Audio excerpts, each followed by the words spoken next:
Affection lives with humble undress, private things, soft slippers, old clothes, old jokes, the thump of a sleepy dog's tail on the kitchen floor, the sound of a sewing machine, a child's toy left on the lawn. This is Pints with Jack, Season 5, Episode 6. The Four Loves, Chapter 3, Affection, Part 1.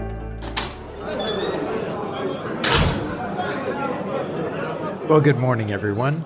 Pints with Jack is your weekly C.S. Lewis podcast where three friends, Andrew, David, and Matt, break down and discuss the works of C.S. Lewis. This season, we're talking about love, slowly, deliberately working our way through the Four Loves by C.S. Lewis, the book he writes about affection, friendship, romance, and charity. So, friends, how was your Thanksgiving? I'm still recovering. I had to pick myself up off the bed from my food comatose just to be able to record this. But I'm happy to report that I'm 4 pounds heavier. And you know what? I only have to buy half as many Christmas gifts this year because I made sure we brought up the political conversations. And so I am also wealthier. So it was a fantastic Thanksgiving. Always a money saver. Always a money saver. I want to say it was someone in the Slack channel that put that quote up or something. It was wonderful inspiration. Somehow I saw it through somewhere and I was like, that's a brilliant idea.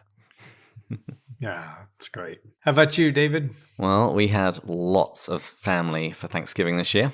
We had my sister-in-law visiting from the University of Dallas. And I also had my parents-in-law staying here over the course of Thanksgiving so that all of the family could be geographically close to one another. And I also found out that another of my brothers-in-law will be moving to Wisconsin before the end of the year. Wow. So you're filling it all Yeah, up. exactly. So did someone just decide to be the first one and it just took root and everyone goes, you know what, we will slowly follow suit and the dominoes fell down and now you're all there? Pretty much. Well, you see, somebody got kidnapped and then there were 7 years of drought. Yeah, Marie's Touché. brother Andrew, he married a girl from this part of the world. And so he moved here and then they started having kids. And pretty much California's been going crazy and getting more and more expensive. And so there have been various talks about people moving. And then when the house next door went on sale, Marie and I could jump on it. So we did. And one by one, everybody else is joining us. Well, I had Thanksgiving here in Florida with my wife's family, and I just love them, all except my nephew who's behind me doing homework. No, he's the one I love best. But we had tons of family over. I think there were 33 people around the several Thanksgiving tables. Went over to Mom and Dad's after church today and had a plate of leftovers and brought even more leftovers home. So that's been great to be around them. We fly home tomorrow. And so we're recording this, listeners, on the Sunday before Lewis's birthday on the 28th. And so by the time you hear this, I will be back from the Camp Allen retreat. In fact, a week from today, we'll meet with our engineer for lunch after our glorious C.S. Lewis Foundation retreat. So that's, and then I'm just working away I'm finishing up a paper on Lewis, an autobiography that will come out in a journal called Perichoresis. And as you all know by now, I've been listing books on my eBay. I'm listing a book a day and have some pretty nice things going up. So that's been fun to see all the interest and the oohing and awing. So it's a joy for me. So you too can be like Andrew and have lots of first editions. Yes, or just the one that you need. I'm going to try, I meant to post them earlier in November, but I want folks to be able to maybe get them for a special someone. Started posting them on Black Friday, and I want to get them up one a day. I'm putting priority mail as an option because last year I sold some things on media and sent some things on media mail that didn't arrive in time. But I want them to be able to get into the hands of folks, and I have been gathering some nice things. So listeners, I showed David and Matt right before we started a beautiful first edition of Mere Christianity and a British first edition of Till We Have Faces. And I've got a number of screw tapes. And so it's just fun to see the pictures go out and see people appreciate and love those books. And that's at least half the enjoyment for me. I love it. Well, so what's everybody drinking today? Well, I'm drinking one of the scotches that Matt sent me. It's Glendronach Original. 12 year. And this one doesn't actually smell like methylated spirits, so I'm rather hopeful. More importantly, though, how does it taste? Yeah. Because I'm like 0 for 6 with these right now. It's very peppery. Okay. But I want to make it very clear. Better than the last one. These were purchased in England. So Absolutely. I don't really think this is my fault. I think this is England's fault. Maybe they were fobbing off on the locals, the good, the bad stuff, saving the bad wine until the end and sending the good stuff over to the colonies. I'm just drinking water. Today was the first day I woke up where this cold has actually passed, or I feel 90%. It was lingering all throughout the holidays. And so, I mean, I'm not going to describe it. You guys don't need to know the details, but it was a man flu. And yeah, so I'm just very glad to just be almost recovered, and I'm hoping to wake up tomorrow beautiful. Well, I do hope you're feeling better. Said a prayer for you today. It was a negative COVID test. I made sure I did that for the holidays, so That's at least good. it wasn't that. It was much worse. The man flu. I'm drinking the man flu. Yeah, let's hope that's not a new variant. Or the Matt flu. So I'm drinking one that Matt sent me, Glen Alachi, 15-year-old. And it says that the nose is peanut brittle dates and a big scoop of chocolate ice cream, which sounds kind of revolting if you have them all at the same time. But the palate is walnut, raisin, Christmas spices, and fresh ginger. But here's what I love. The finish is coffee, just a hint of flaky sea salt, and Turkish delight. It really says that? It says it right there. Actually, let me rephrase it. I knew that. That's why I bought it for you, Andrew. Yes. Oh, you're so thoughtful. Well, if you have any impulses to betray your family, please resist them. Yes, I shall. I shall. Let's. Well, and Edmund, after the Turkish delight, turns out to be the best of the lot. So let's hope that's a fate for me. Well, together today we're going to be toasting gold level supporter Christine Foy. So, Christine, we raise our glass to you on the first day of Advent and pray that God comes close to you and Christ is especially near to you in this Advent season. Cheers. Cheers. Cheers. I thought about saying, may all your affections turn into the deepest of appreciative loves. You're around family. May none of loves be like demons to you. Or may you stay far, far away from Mrs. Fidget. Yes, absolutely. All right. So where have we been and where are we going, Yes, David? 2 chapters down, 4 more to go. So this is what we've learned so far. In the first chapter, we learned about need love and gift love, nearness by likeness and nearness of approach. And it was also there that we heard the maxim of this book, that love, when it becomes a god, ceases to even be a love and instead becomes a demon. Then in the second chapter, we considered pleasures, dividing them up into need pleasures and appreciative pleasures. And we inadvertently discovered a new kind of love. While need pleasures foreshadow need loves, appreciative pleasures foreshadow appreciative love. And incidentally, listener Abby shared on the Slack channel this great quotation from The Way of Philosophy, which describes something of the power of appreciative love. It said, "We do not stop and smell the roses, but instead, the roses stop us." I think that's especially appropriate given Lewis's approach to naps. He was famed for saying, "I never take a nap, but sometimes, mind you, a nap takes me." I love that quote. He called it a visit to the fourth dimension. So enough of that. What else? Well, we then considered love towards 2 entities which aren't human. We first of all considered the love of nature, and we saw how nature isn't a teacher, but she can be used to give meaning to the words that we use about God. And the second subhuman love we discussed was love of country, and that was last week. And Lewis dissected the different elements of patriotism: love of home, the attitude towards our history, superiority over other nations, as well as rights and responsibilities towards other countries. And we heard about the dangers of grounding one's patriotism in one's country's merits, as well as the problems which follow if we attempt to dispense with patriotism altogether.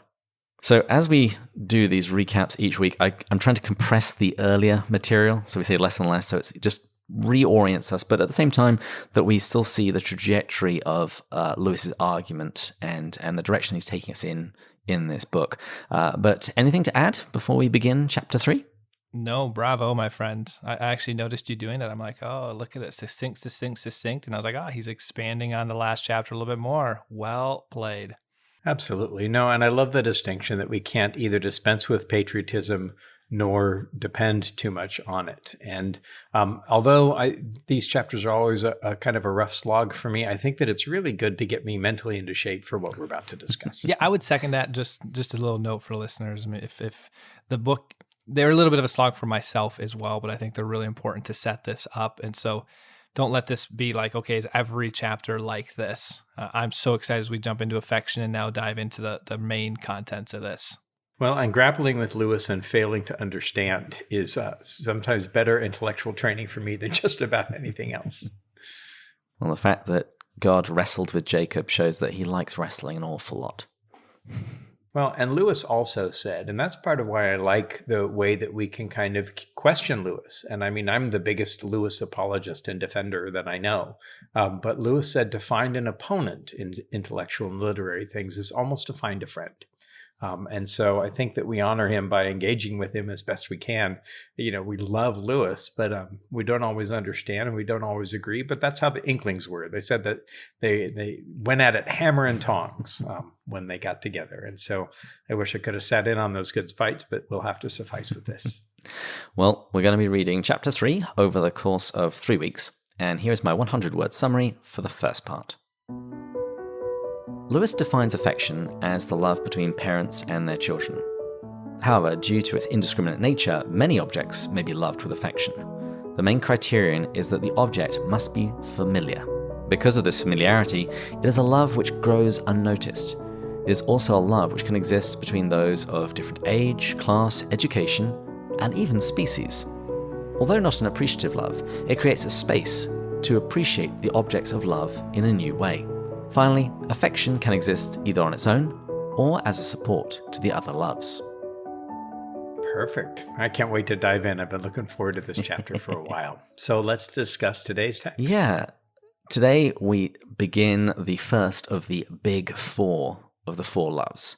Lewis actually gives many different kinds of loves, but this is the first one that's referred to in the title. And he says that he begins with the humblest and most widely diffused of loves, affection.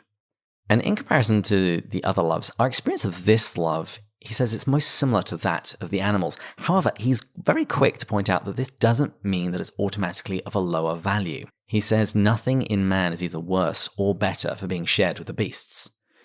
And this is consistent with what he's written elsewhere and what we read about in Mere Christianity. You know, humans are rational animals. We are actually animals. But when someone is being brutish, what's actually happening is they're failing to live up to the rational part of their nature, and very often being far more cruel than any animals would ever be. Lewis lived with dogs and cats, and so he was very familiar with the animal nature. This is a good distinction to make. As I was rereading this chapter, I have listened to the audio so often that I can start to hear where Lewis has filled in things. So that's an interesting study if anybody really wants to dive deep, is to take your chapter of, and the audiobook doesn't have the first 2 chapters, so it just has the 3 naturals and the 1 divine love. So if anybody really wants to go deep, worth taking the book side by side with the audio and seeing what Lewis filled in. Fascinating study. So Jack notes that in Greek, this love is called Storge. And I'm definitely going to have more to say about Jack's use of Greek later in this book. But for now, let's look at how he develops a definition. He says that his Greek lexicon describes storge as affection which parents have towards their offspring. And then Lewis widens this definition to make it mutual, including the affection of the offspring towards their parents. And Lewis tells us that when we think of affection, these are the sorts of images which we should have in our minds. A mother nursing a baby, a bitch or a cat with a basket full of puppies or kittens, all in this squeaking, nuzzling heap together, purrings, lickings, baby talk, milk, warmth, the smell of young life. And as a father of a 2-month-old, this sort of scene is particularly familiar to me. And Lewis says that from this image, we see that need love and gift love are elements of affection. The need and the need love of the child, the kitten, is really obvious, as is the gift love of the mother. However, he then notes something of a paradox, something which we've actually hinted at in previous episodes. He says, the mother gives birth, gives suck, gives protection. On the other hand, she must give birth or die. She must give suck or suffer. That way, her affection too is a need love. There is the paradox. It is a need love, but what it needs is to give. It is a gift love, but what it needs is to be needed. Gentlemen, thoughts? Sounds like something a wise person on the show speculated on maybe a few weeks ago. Yes, Andrew, you were spot on. Well done. It's almost as if I had read the book before. No, this was really that working hypothesis. I felt like I mentioned that you couldn't. It seemed like you can't have one without the other, and I don't know. This isn't necessarily going that far, but this seems to be connecting these two more in the way that I started to see them connected early on. Of just a need love can honestly be seen somewhat as a gift love when you allow yourself to be vulnerable to another person.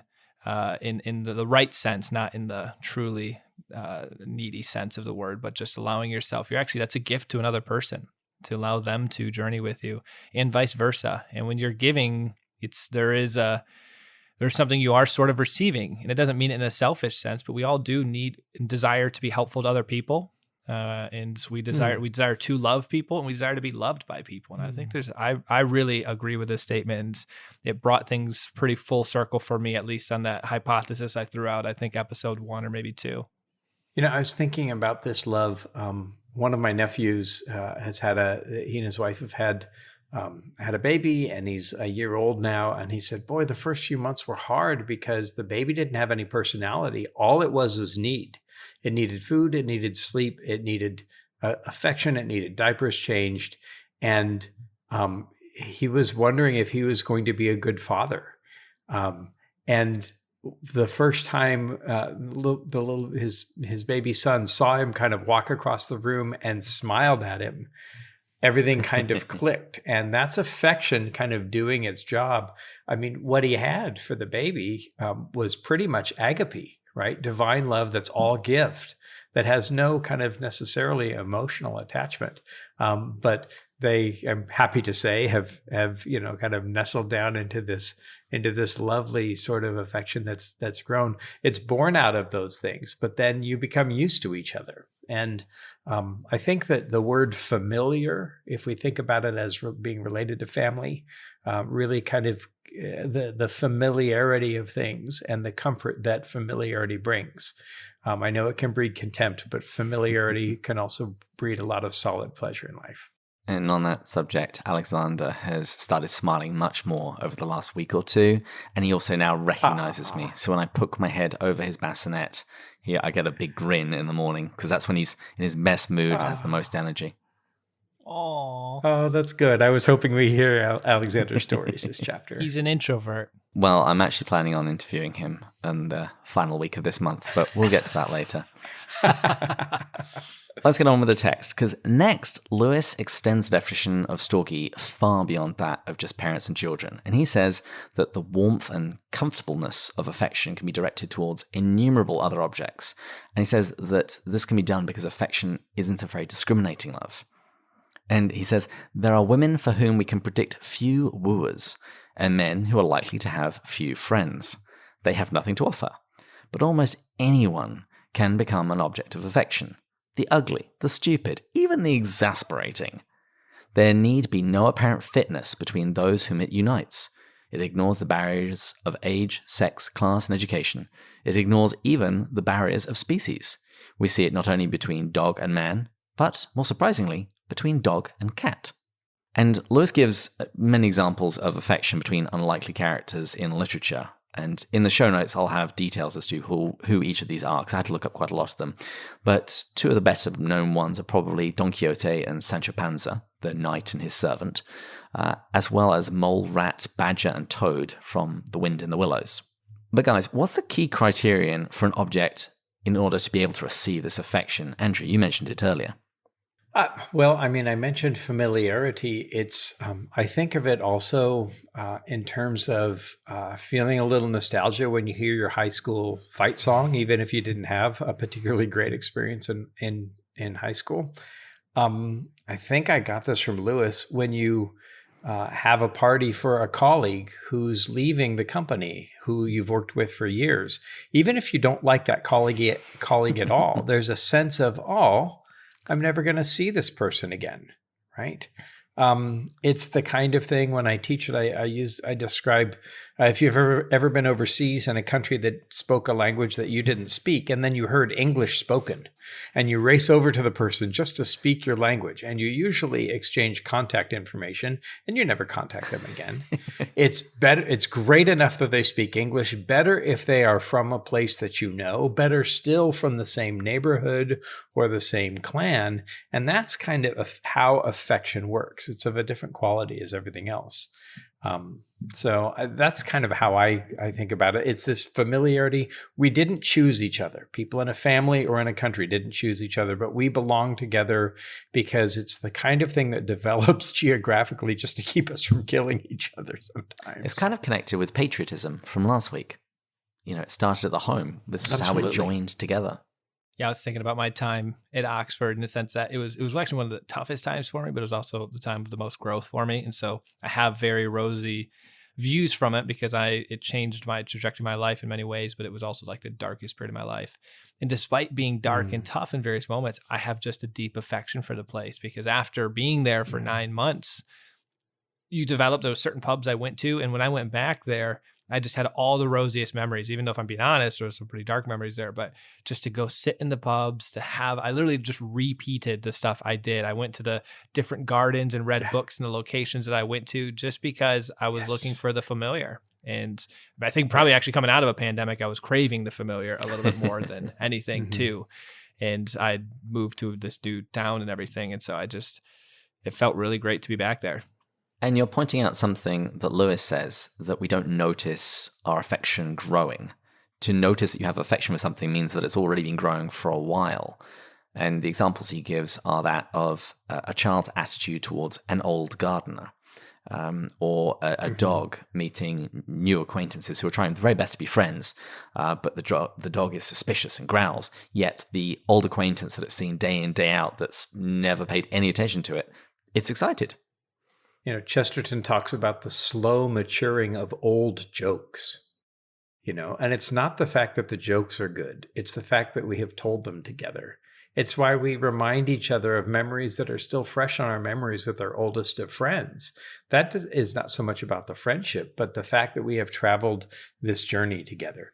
Matt, if I mention Queen's Lane to you, and the medieval sense of Queen's Lane in Oxford, that past the Bridge of Sighs and around the corners, and oh my gosh, or that little turn down to the Turf Tavern. I was in New College, so that's literally right there. My apartment was right around there. One of the things I did last week, they have extended again until I think the 25th, Most Reluctant Convert, the movie showing. But I saw the last showing here in Sarasota, and when he goes into Whitehorse, right there on Broad Street, right next to Blackwell's, and sits in the booth with a pint. I have sat in that same booth with a pint, and it's like, oh my gosh. Now Max and I are friends, but that's not about being friends. That's about this familiarity, and it's what Mary Oliver refers to in her poem Wild Geese, the last line, announcing again and again your place in the family of things. Right? It's a sense of belonging, I think. And that's, I think, why affection can invade so many of the other loves. This mention of Uncle Toby that he has in this chapter too, I just want to mention briefly.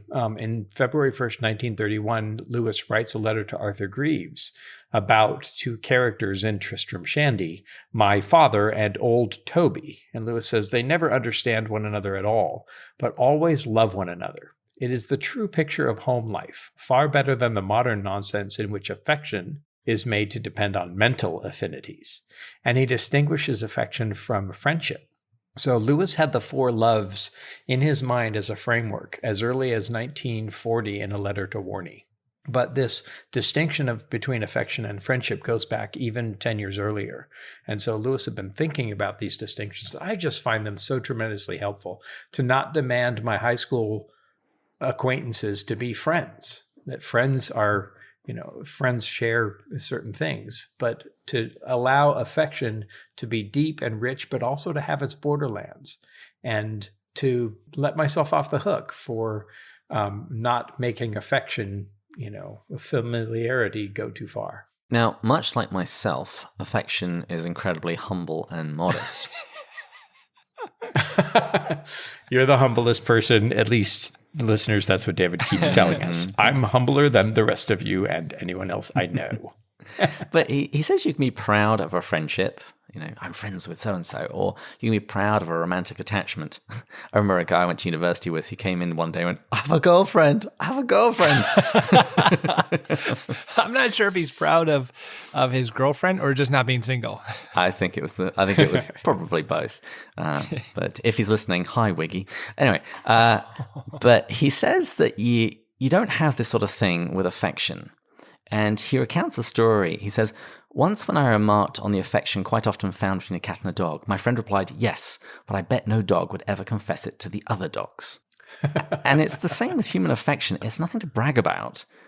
And he says it's no proof of our refinement or perceptiveness that we love them, nor that they love us. So affection is humble, but Jack also says that there's no appreciative love in affection.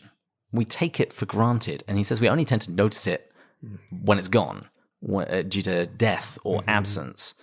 And he says, affection would not be affection if it was loudly and frequently expressed. Affection almost slinks and seeps through our lives. It lives with the humble, undressed, private things, soft slippers, old clothes, old jokes, the thump of a sleepy dog's tail on the kitchen floor, the sound of a sewing machine, a gollywog left on the lawn. What's a gollywog, David? Yeah, I've been asking around as I've been reading this chapter if anyone knew what a gollywog was or is. I had a gollywog. It is a kind of rag doll, and it's come under fire for being racist because it's a rag doll of somebody that's dark skinned. I absolutely adored my gollywog, but I think in the talk Lewis just calls it a child's toy on the lawn, but apparently he had affection for the gollywogs as well. Well, and it's helpful to know perhaps that Lewis lived in a family setting. He had a kind of an ersatz sister and an ersatz mother for many years. And there was this, and then his brother came and lived with him. And so affection was pretty much the love that Lewis experienced at home. He also, it wasn't a very pleasant home life in a lot of ways. He experienced a lot of unpleasantness, but he had a settled home. And his brother, whose voice he could remember as long as he'd been alive, was in his room every day. And so there's this kind of settledness to it. That's why I refer to it as geographical. It almost has to do with place and how people in some ways become the mental and emotional furniture for us. We know how they're going to respond. My wife, I have taken her from Sarasota, Florida first to Texas and now to Virginia. And when we get back here to Sarasota, she's like, I don't have to look up the directions to know how to get somewhere. And it's that kind of familiarity that I think is a symbol of affection. The thing, David, you can see from everything you were talking about when you were describing affection and all of the different examples of it, you realize how much affection is like a part of everything. Mm-hmm. It's like the foundation of so much. It's humble, it's there, it's present, it touches so many corners. Whereas it seems like I've read this before a while ago, but you have eros, you have agape, you have friendship, and those are just very defined. They're very clear boundaries and borders. Affection seems to just creep everywhere. Mm-hmm. What did you make of his comments about it being devoid of appreciative love, but sort of creating the space in order to be able to appreciate those objects that you wouldn't have without affection? I love that. That was one of the thing that I try to look for, because we all have, listeners are probably already realizing this pretty quickly, we all have kind of different roles that we're doing here when you start to fall into that with 3 different people in recording. And David, you obviously keep the structure beautifully. I try to figure out what's the thing that just jumps out to me. And I love at the end of this chapter how he talks about as affection grows, and I'll slightly be jumping ahead here, but it will answer your question. He says, affection teaches us to first notice, then to endure, then to smile, then to enjoy, and finally to appreciate. I thought that was a really powerful statement of almost like the grace and gift affection is from God, that it almost helps us get to some of the other levels. He almost made it a little bit easier. It's the entry point. Like, I made this sort of natural for you guys when you're around someone, even someone you wouldn't normally like. You eventually start to develop affection, and then you start to notice some of the peculiarities of them. You start to see those traits, and all of a sudden you start to like those traits. And before you know it, you look back and you're like, huh. And it wouldn't be normally an individual or an object or a person or whatever that you would potentially choose as a friendship, because maybe it's not the way you two, but that doesn't mean there's not an appreciation of just their peculiarity. And he had this one specific sentence I really liked, where it almost expands your view of, you realize they actually might have a little bit different intelligence than you, and that intelligence might not be the intelligence you would seek out for a friendship, but you realize, wait, there is other types of intelligence that are beautiful, or interests that are beautiful, even if they're not my own. So it really just seemed a powerful tool for bringing humanity together and creating empathy and appreciation. I love that. And once again, as I've mentioned before, this is the most important book as an adult that I've ever read, because it shows me the boundaries of love and what they're supposed to do and not supposed to do.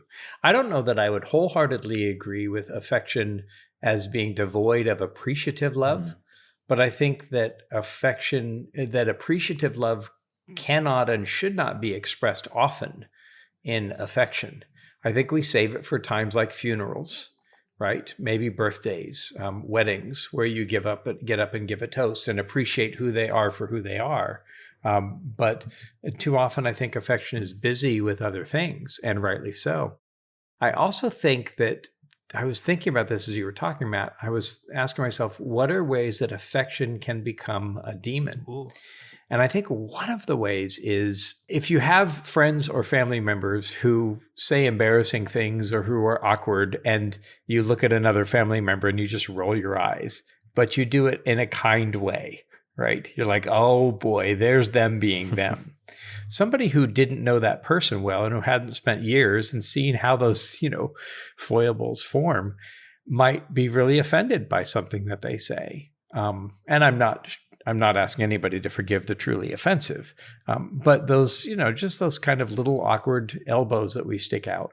And I think that affection can become a demon if we begin to excuse what's unexcusable instead of just the merely awkward.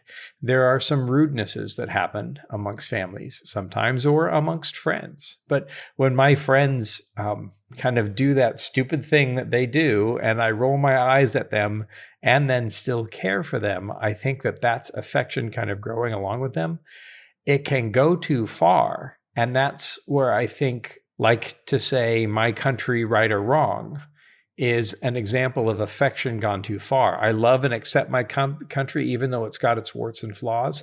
But to say that I love my country no matter what happened, no matter what it does, even when it violates God's law, that's maybe affection perhaps becoming a demon. And remember, because it is a love, and such a prevalent love, and such a common love, Screwtape is always going to want to mess with it and turn love into some kind of twisted thing. And we're going to talk much more about how affection goes wrong. It's really just today's episode. We're talking about its wonders. And we're actually going to spend the next two episodes looking at all of the ways that it goes horribly wrong. No, you're going naturally negative. Well done, Andrew. Yes. I was about to actually, I'm not going to now, but I was about to respond because I did actually read all the way to the end of this. I didn't do it detail, but I wanted to try to wrap my head around it. And I could sense, I was like, I think this comment I'm about to make is going to bleed into next week's episode. So I held back, but I can't wait for us to talk about that because you teased that really well, Andrew. So listeners, next week. I'm just playing Lewis and enticing readers to continue reading. This is the cliffhanger of a podcast. Mm-hmm. Yeah. I hadn't put this in the notes, but I was just going to share it anyway. When we talk about what affection does, I lived for a while, over a year, with a guy who was a brony. If you don't know what this is a grown man that watches My Little Pony cartoons and goes to pony conventions. That is a thing. It is so weird, but it was so enlightening living with him for a year and seeing him get joy out of this and meeting some of his friends that share this passion with him. I would have never have chosen to live with someone like that by choice. You know, if there was, say, a roommate description, if I had a list and one of them said brony, I'm not choosing that. However, living with it was a broadening experience. And did you develop the appreciation? No, it's weird. My sister has married a gearhead. He's a Mopar guy, and he loves cars. And I don't know a thing about cars. I don't know a thing about Mopar. But the way that he loves Mopar is the same way I love Lewis. And so because he's married to my sister, I was open to appreciating and, being interested in what he's doing and in looking to find ways to go, this must be a good guy. I think that's part of what affection does, is it broadens our acceptance of a wide variety of people who we never would have chosen. And that's the sign of affection. We choose our lovers, we choose our friends. We don't choose those with whom we're in a country or a school or a family with. Lewis says that affection doesn't always exist by itself. And I actually wondered if this was going to be the quote of the week, but in the most Pints with Jack quotation ever, he says, "As gin is not only a drink in itself, but also a base for many mixed drinks, so affection, besides being a love itself, can enter into the other loves and color them all through and become the very medium in which from day to day they operate." You know why this wasn't the quote of the week? Why? 2 reasons. That quote, the slow thump of a lazy dog's tail on a warm kitchen floor is just inescapable. But I don't like gin all that much. I don't either. I don't like the piney flavor. Are you a gin guy, David? I like a nice gin and tonic. Yeah. Okay. It's a good Sunday when you get back from church waiting for dinner to be served kind of drink. If we have any lifelong listeners, they're going to be like, I watched your videos, Matt, from 4 years ago, and you said maybe a gin and tonic here and there. I used to like it. I, to this day, don't know what happened in the last 3 or 4 years, but now I can barely swallow gin. Oh, wow. Well, I hope you're not without affection. I have no affection and no appreciation. Yeah, no appreciative love for this. And nearness of approach doesn't help with gin. Nope. It doesn't sound like. Well, he gives examples of how affection complements friendship and even saves romantic love. Regarding friendship, he explains how when you've been friends with someone for a long time, the things about them which have nothing to do with your friendship, they become dear by familiarity. It broadens our love for that person. And regarding erotic love, Lewis says that eros by itself can become either too angelic or too animal, or each by turn. And affection, it adds something else that binds it all together. So in both friendship and romance, there's a charm when he says, the mere ease and ordinariness of the relationship wraps us round. No need to talk, no need to make love, no need at all except perhaps to stir the fire. And pour another gin and tonic, apparently. And honestly, some of my closest friendships, they always develop around the wait, what, you too, and you have that similar interest. And throughout your friendship, that obviously comes out and frequently.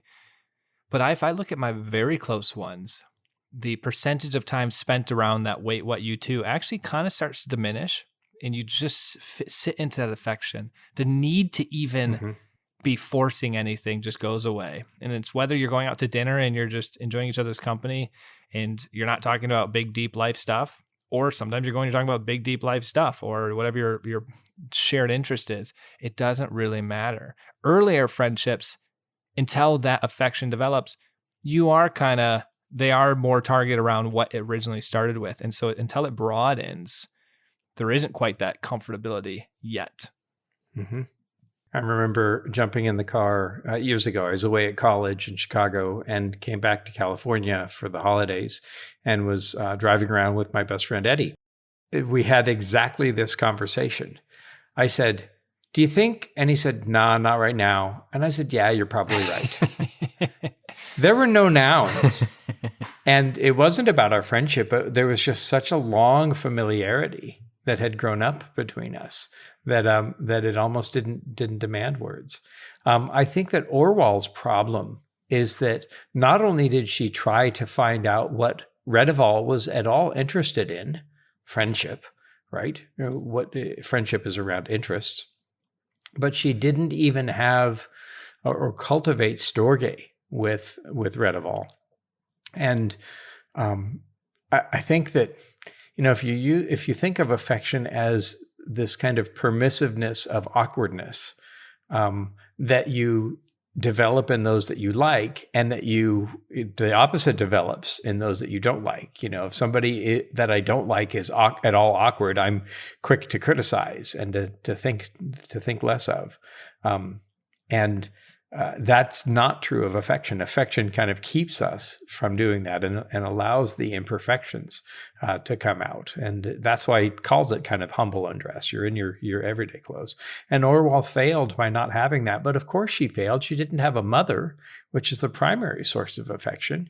And she didn't have a father who was at all affectionate. And so one can understand why she didn't develop a very affectionate relationship.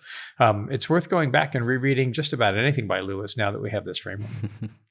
To demonstrate the overlapping and blending of the loves, Jack points to two different things as examples. Firstly, affection, friendship, and eros all have an expression in common, the kiss. I mean, we don't typically use that so much for friendship today, at least among guys, but certainly if you go to the continent, it's still much more common. But Lewis points out that it's not clear who is borrowing from whom. Where does the kiss come from which of those loves? And so the fact that they all share it points to some intermingling and sharing of those loves. And he says, you can be sure that the kiss of affection differs from the kiss of eros, but not all kisses between lovers are lovers' kisses, which is a beautifully poetic phrase that he's got in this chapter. One of my favorites. Yeah. And he says, secondly, different loves use a little language or baby talk. And he cites a scientist saying that the same thing happens in the animal kingdom. And in the radio addresses, he makes it very clear that makes him feel awkward. when people are using baby talk, and I'm definitely cut from the same cloth. I don't use baby talk with my son. I might be excitable, but I talk to him like a human being. And I don't really have any pet names for Marie. She's Marie. So for what it's worth. Hold up. We gotta correct one comment here. If you use baby talk, that doesn't mean you're not talking to your loved one, whether a wife or a child, as a human being, Sir David Bates. I want to make sure. I'm guessing there's a lot of people that are listeners who actually do talk. I talk to little kids and baby talk sometimes, and I guess I do use pet names and when I'm in a relationship, and I feel no shame around it. I've watched enough episodes of Vera, the British detective, and she calls everybody pet and love. Poppet. And, one of my favorite memories was my Oxford professor. I'm having pints with him, and he calls you Poppet? You should report that. Well, his daughter picks up, and he's like, "Hello, love," and he just talks in the most tender voice I've ever heard, and just had the pet name with her, and I just was like, this guy is an incredible father. I could just tell with the way he communicated with her, and it was just so beautiful. And this guy's like the most intellectual scholar I think I've ever met in the money and banking industry, but fantastic person. I'm not against not talking. I just want to make sure we don't downgrade this. Neither am I. I'm just saying that whatever is baked into Lewis that made him feel kind of uncomfortable with that, yeah, it's in me as well. I think it's being educated in England. Or a fear of vulnerability. So sure. I'm not quite sure there. Well, and I'm pretty sure that part of it was the fact that he wasn't around many babies, right? There were not a lot of babies in Lewis's experience. Well, now I feel a little bit judged. Let's talk about the final section. No, to each his own. To each his own. You're welcome. Well, and no, I think that especially to talk talk in adult language to babies and to small children is a great benefit. Our nieces and nephews, we talk pretty adult to them and thoughtfully to them, and I think that that's part of how they learn. So, if there's any hook that I have put you on, David, I let you off. That's why Alexander is going to be super intelligent and either be president or pope. Anyway, so in this final section, Lewis returns to the question of appreciative love. And he said that affection has need love and gift love components. But earlier he said that it's not an appreciative love. But this is, we've hinted at this earlier. Having said that, he notes that there's something rather odd about affection. He says, it can rub along with the most unpromising people. Yet, oddly enough, this very fact means that it can, in the end, make appreciations possible, which, but for it, might have never existed. He says the very line that you quoted earlier, Andrew, we choose our friends and spouses. And he says that we do that not only for their various excellences, but for the particular kind of excellences which we personally prefer. And when I read this, I thought of Ron Swanson from Parks and Rec, where he says, I'm a simple man. I like pretty, dark-haired women and breakfast food. Ron and I, very similar.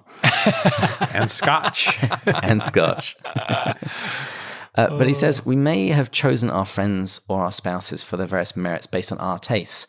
But he says the especial glory of affection is that it can unite those who most emphatically, even comically, are not people who, if they had not found themselves put down by fate in the same household or community, would have had nothing to do with each other.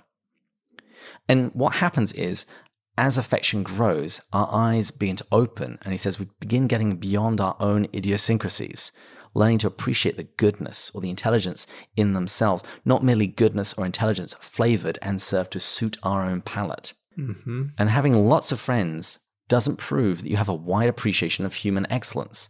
Jack says that it makes as little sense as saying that you have a wide literary taste just because you like all of the books in your library. Well, you chose them, so they're going to be things that you like.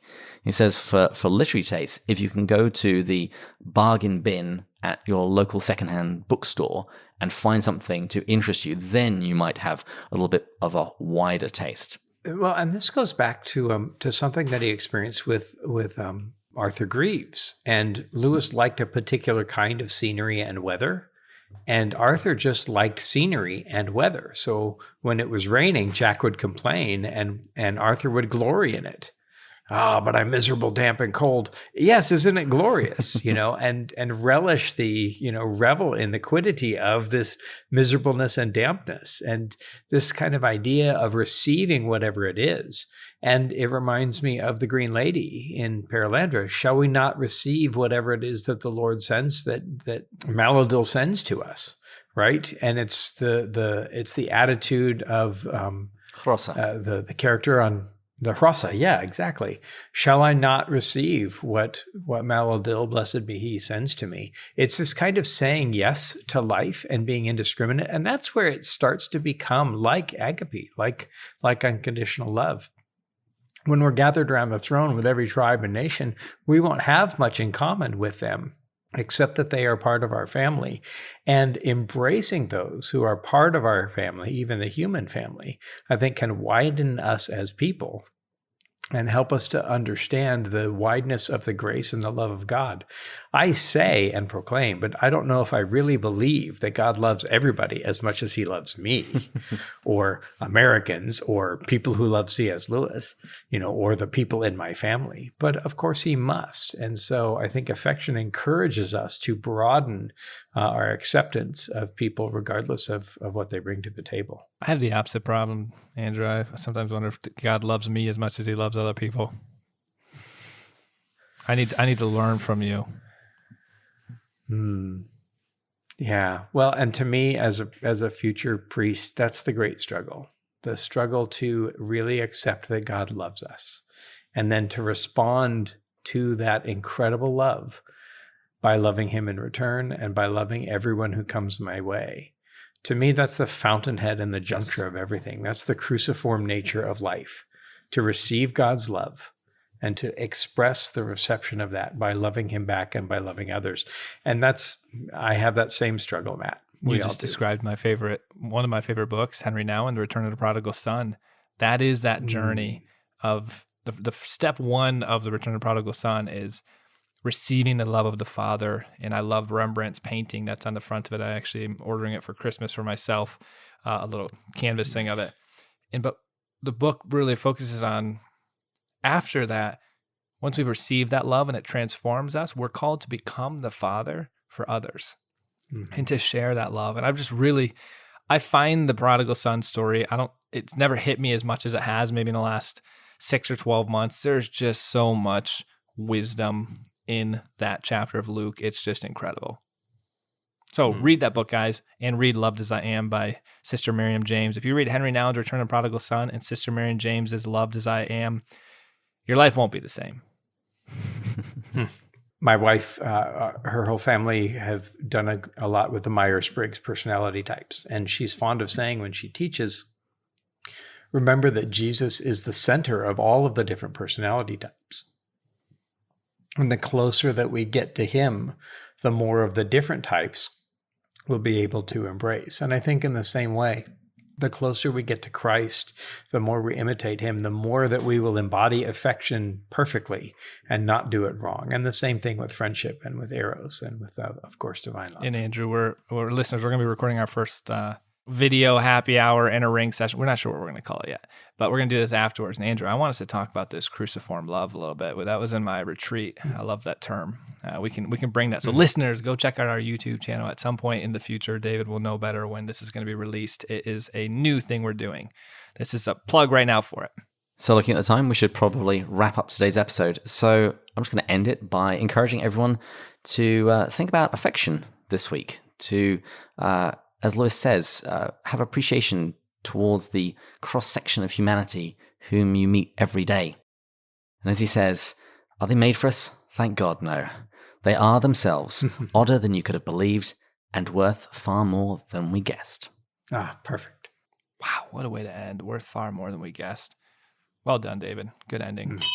Well, there's the last call bell here at the Lamb and Flag.